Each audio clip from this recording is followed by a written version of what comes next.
आप सभी को मेरा नमस्कार।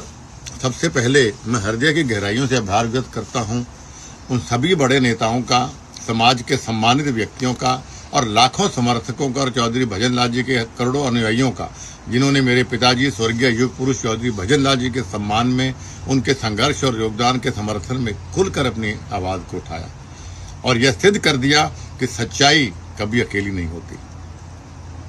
आपका यही साथ, आपका ये शब्द मात्र मेरे लिए बहुत छोटे शब्द नहीं है। यह विश्वास है, यह शक्ति है और यह वह आधार है जिस पर हम आज तक अड़े हैं। साथियों,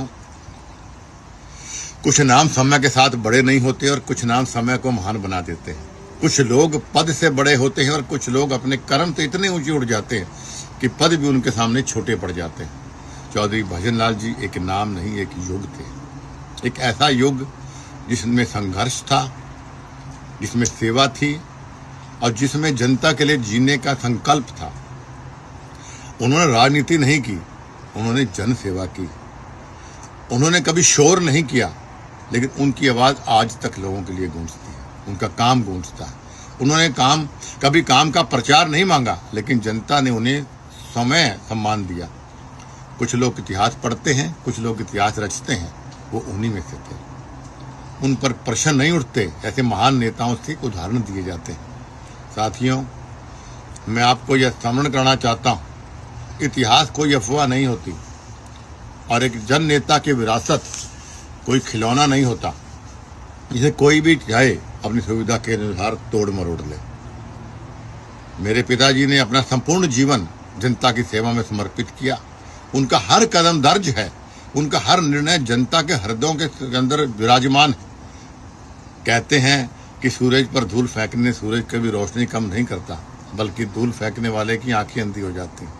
और आज उस महान नाम पर प्रश्न चिन्ह खड़ा करने का प्रयास हो रहा है।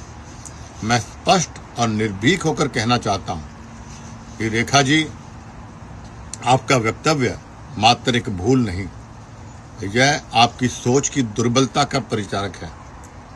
इतिहास गवाह है कि आपने केवल शब्द नहीं बोले, अपनी वैचारिक दरिद्रता और अपरिपक्वता का प्रदर्शन किया है।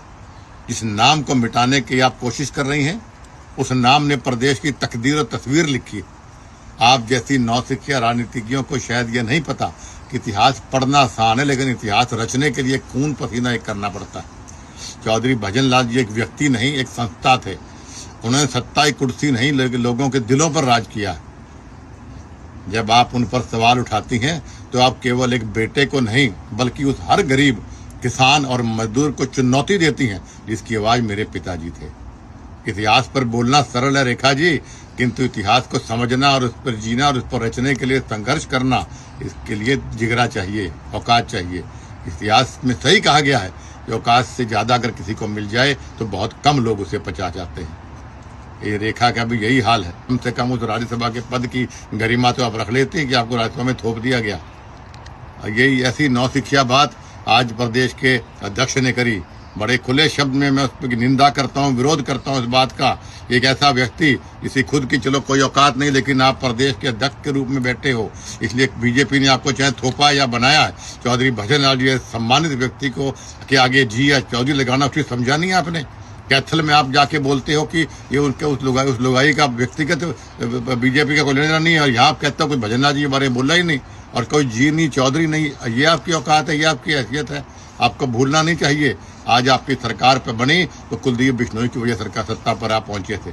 3 बार सरकार आपकी बनी, 3 में से 2 बार सरकार बनाने में कुलदीप बिश्नोई का योगदान है। बीजेपी को जानता कौन था पहले? आपको मेरे गठबंधन की वजह से, मेरी वजह से आपकी सरकार बनी। कम से कम उसका तो आप ध्यान रख लेते। और इस बार भी 7.5% वोट हरियाणा प्रदेश में जो मेरा व्यक्तिगत वोट है चौधरी भजन लाल जी का, वो पूरा का पूरा वोट मैंने आपके ओर ट्रांसफर कराया। मेरा वोट साइलेंट है, वरना तीसरी बार सरकार बन जाती। और चौथी बार सरकार ऐसे घमंड में नहीं बनेगी आपकी। आपको बड़े नेताओं को, संघर्षशील लोगों को, जनता के काम को, जनता को साथ लेके चलना पड़ेगा। इस प्रकार बड़े नेताओं की अगर आप बेइज्जती करेंगे तो जनता की बात को बोलती नहीं, ना हम भूलने देंगे।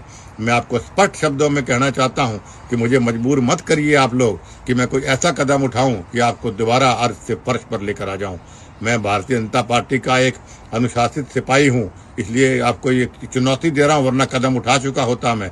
लेकिन आपको चुनौती दे रहा हूं और आपको अवगत करवा रहा हूं कि तुरंत प्रभाव से आप उस रेखा से माफी मंगवाइए और मोहन लाल बड़ोली जी को बोलिए कि चौधरी भजन लाल जी का नाम सम्मान से ले और जो सही है वो सही बात करे। तुरंत प्रभाव से या तो वो रेखा माफी मांगे और या चौधरी भजन लाल या इसको आप नोटिस जारी करिए, वरना ये मामला यहाँ तक सीमित नहीं रहेगा।